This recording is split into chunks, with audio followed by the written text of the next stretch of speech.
एक गांव में एक लड़का था, नाम था राहुल। वह एक साधारण परिवार से था और उसकी जिंदगी भी साधारण थी। राहुल अपनी लाइफ से बहुत उदास था। उसे लगता था कि उसकी जिंदगी में कुछ भी खास नहीं है। उसे लगता था उसकी लाइफ का कोई वैल्यू ही नहीं है। वह सोचता था कि वह दूसरों की तरह क्यों नहीं है, क्यों उसकी जिंदगी में कोई चमक नहीं है। एक दिन वो अपने दादाजी के पास गया और पूछा, दादाजी, मेरी लाइफ की कीमत क्या है? मैं दूसरों की तरह खास क्यों नहीं हूं? क्या मेरी जिंदगी में कोई महत्व नहीं है? राहुल ने उदासी से पूछा। दादाजी मुस्कुराए और बोले, राहुल, तेरे सवाल का जवाब देने के लिए मैं तुझे एक काम देता हूं। ये पत्थर ले और इसे मार्केट में बेचने की कोशिश कर, लेकिन इसे बेचना मत। बस जो भी प्राइस बोले उसे याद रखना, दादाजी ने कहा। राहुल पत्थर लेकर मार्केट चला गया। वह सोच रहा था कि इस साधारण से पत्थर की क्या कीमत हो सकती है। पहले वो एक सब्जी वाले के पास गया। सब्जी वाले ने पत्थर देखकर कहा, यह पत्थर मेरे गार्डन में सजाने के लिए अच्छा है, मैं इसे 50 रुपये में लूंगा।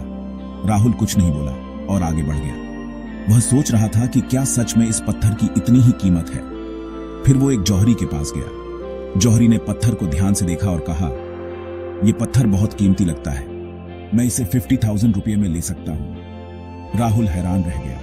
उसे यकीन नहीं हो रहा था कि वही पत्थर जिसकी कीमत सब्जी वाला सिर्फ 50 रुपये बता रहा था, जौहरी के लिए 50,000 रुपये का था। आखिर में वो एक डायमंड एक्सपर्ट के पास गया। एक्सपर्ट ने पत्थर को ध्यान से देखा और कहा, यह तो एक रेयर जेम है, इसकी कीमत करोड़ों में हो सकती है। राहुल दौड़कर दादाजी के पास गया और सारी बात बताई। वह बहुत उत्साहित था और उसकी आंखों में चमक थी।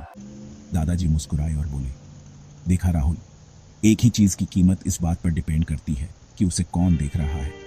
तेरी कीमत इस बात पर डिपेंड करती है कि तू खुद को कैसे देखता है और खुद को कैसे प्रेजेंट करता है। दुनिया तुम्हारी काबिलियत और वैल्यू तब तक नहीं समझेगी जब तक तुम खुद अपनी पहचान और वैल्यू को नहीं समझते। खुद को सही नजरिए से देखो, अपने स्किल्स को इंप्रूव करो और उन लोगों के बीच रहो जो तुम्हारी काबिलियत को पहचानते हैं। राहुल ने दादाजी की बात दिल पर ले ली और अपनी काबिलियत को पहचानने और इंप्रूव करने में लग गया। उसने अपने स्किल्स को इंप्रूव करने के लिए दिन रात मेहनत की।